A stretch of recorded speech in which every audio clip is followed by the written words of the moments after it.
If you believe everything you read and see in golf magazines, you'd think that it's really easy to play great golf and to improve your golf game, hit the ball longer, straighter, be more consistent, shoot lower scores.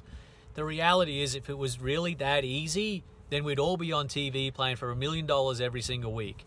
The reality is that's just not the case. Making improvements requires a lot of hard work and dedication, and it takes time.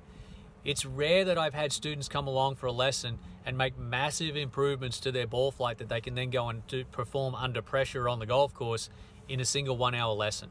The majority of times where I have seen that happen, it's because they've got poor concepts of what they should be doing.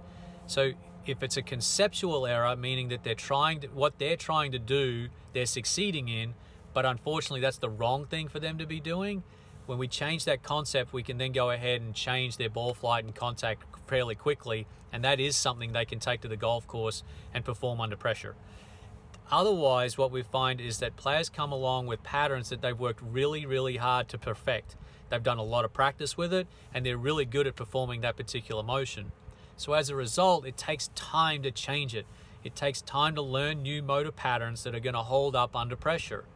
So be patient when you're working with your coach and you're going through your exercises and drills to change your game. We're looking for small incremental changes over a period of time.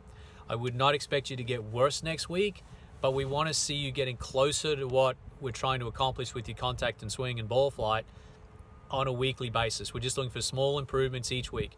If we're trying to work, for example, with a player and we want to help them stop slicing the ball, if the first week they slice it less, second week they can now hit a hook sometimes, and sometimes they can draw it, but sometimes they still slice it. And then after a month, they slice it very rarely and the ball's starting to draw sometimes.